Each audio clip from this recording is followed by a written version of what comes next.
Welcome back to the Explainer. So let's just dive right into this, because today we're looking at something you do literally every single day, yet you probably completely take it for granted.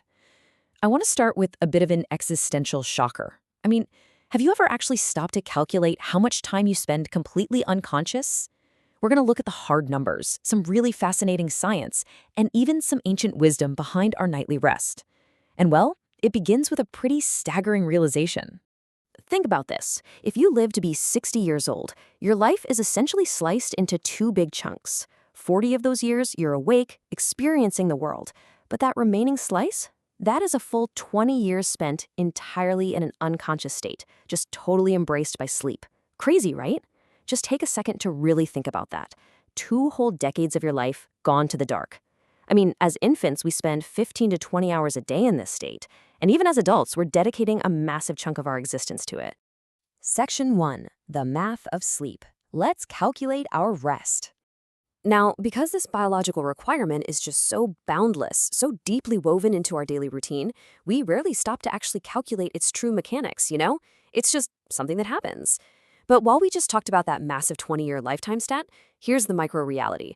According to our source material, a truly healthy, disease-free person is going to fall asleep within just 5 to 7 minutes of hitting the bed. That's it. If you're tossing and turning, literally sacrificing your time just trying to summon sleep, well, that's a clear indicator that the body or mind is in an unhealthy state. And honestly, it goes even further than just falling asleep. Our sources highlight a really fascinating point here. Healthy people actually dream less. Right? Like a lot of us might think of a dream-filled night as this sign of deep sleep, but the text firmly links the presence of frequent dreams to a stream of anxiety, worry, and even physical frailty. To dream constantly is, in reality, burning proof that someone is gripped by impatience or illness. True, healthy rest is actually largely quiet. Moving on to Section 2, Body and Sleep, the biological shutdown. So what exactly happens when we cross that 5 to 7 minute threshold?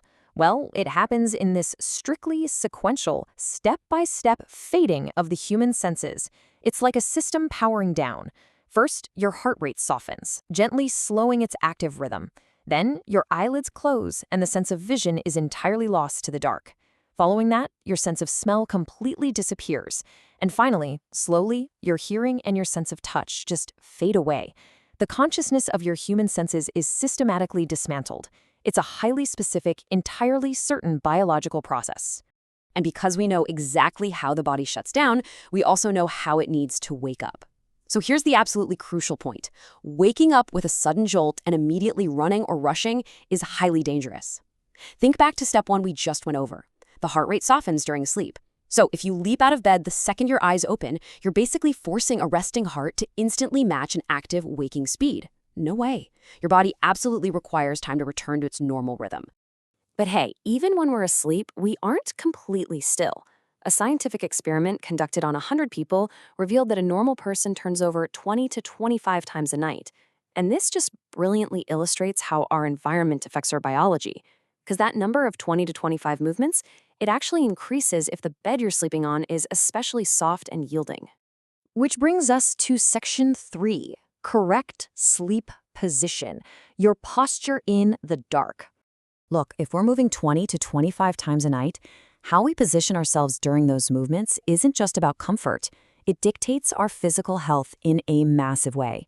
Sleeping on your right side is highly beneficial, completely protective of your heart health.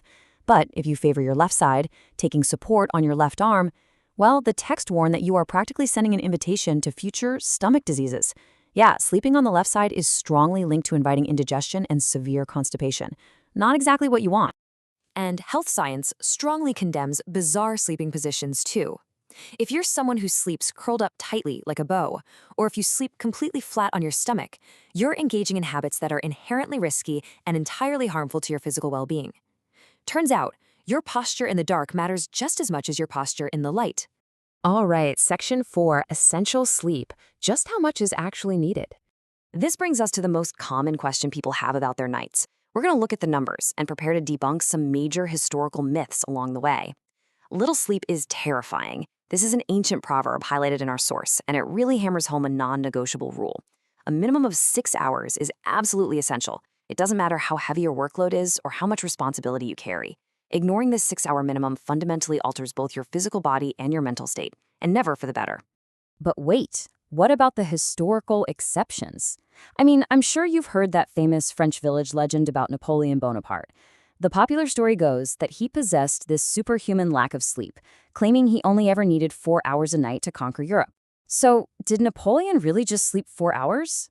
The answer is a definitive no. We have got to systematically debunk this myth. Napoleon's actual sleep habits were incredibly normal. He typically slept the required 6 hours. Sometimes, he even slept 8 hours. And there's actually a documented instance where he once slept continuously for 36 hours straight. So the takeaway here is that absolutely no one, not even a historical emperor, escapes the biological need for rest. Throughout history, people have tried to categorize sleep needs. Just look at this old English proverb detailed in the text. It claims men need 6 hours, boys 8, fools 9, and women 10. Now, I want to explicitly clarify here. While this is a really amusing piece of historical trivia, modern science definitely does not support these specific, gendered, or categorized numbers. Your required sleep is based on your physical exertion and health, not some rigid old proverb. But what science and ancient wisdom do agree on is this comparison. Quality always beats quantity.